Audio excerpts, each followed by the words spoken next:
A sudden, loud noise behind you. Before you can even turn, before you even consciously register, "What was that?" something has already happened. A tiny almond-shaped structure deep in your brain, the amygdala, has screamed, "Danger!" This is not a thought, it is a reflex, an ancient alarm bell passed down through millennia of ancestors who had very good reasons to be startled. That signal, a purely electrical nerve impulse, travels down your brainstem towards a destination it has never seen but knows intimately. Two small glands resting on top of your kidneys. The brain doesn't just shout with electricity, it also whispers with chemicals. Your hypothalamus, the brain's command center, releases a molecule called corticotropin-releasing hormone, or CRH.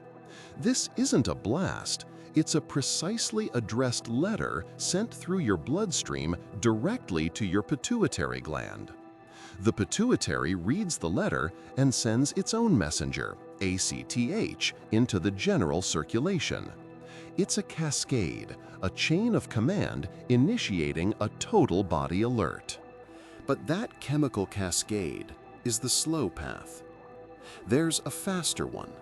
A direct neural highway connects your brain to the inner part of your adrenal glands, the adrenal medulla.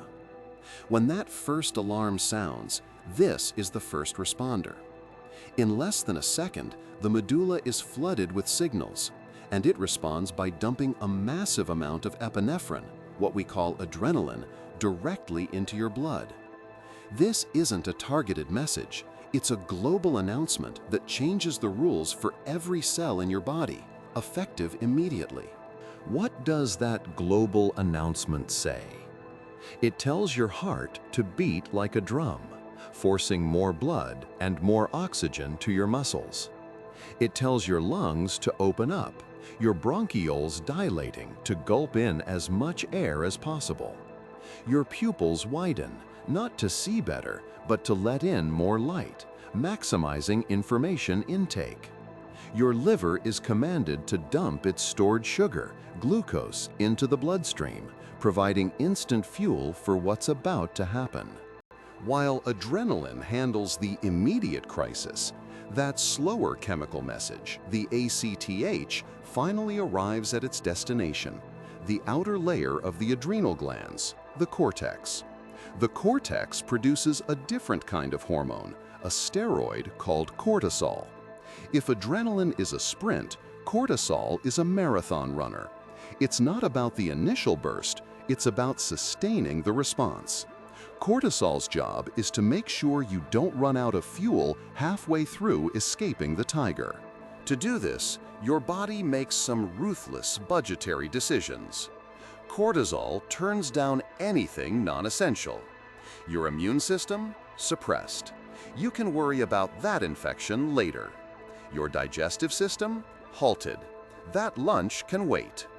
Even processes for long-term growth and repair are put on hold. All resources are diverted to one goal: immediate survival.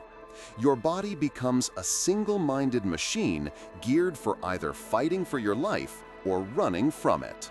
And this system is perfect for a world that no longer exists for most of us. Your adrenal glands cannot tell the difference between a predator in the tall grass and an urgent email from your boss. A traffic jam, a notification on your phone, an upcoming deadline. To your amygdala, these are all just signals of threat. So the cascade begins. The adrenaline spikes. The cortisol rises. But there is no tiger. There is no running. There is no fighting.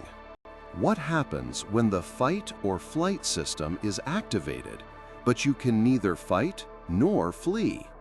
You just sit there, marinating in your own stress hormones. The ancient hardware designed for intense, short-term physical threats is now being run constantly by the software of modern life's abstract anxieties. The emergency budget becomes the permanent budget.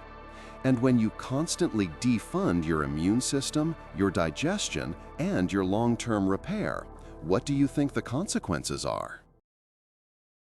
Monotony has grown fast. Nearly 2,700 people have watched in the last few weeks, yet less than 0.03% are subscribed. It would mean a lot if you joined by hitting subscribe. And again, thanks for watching.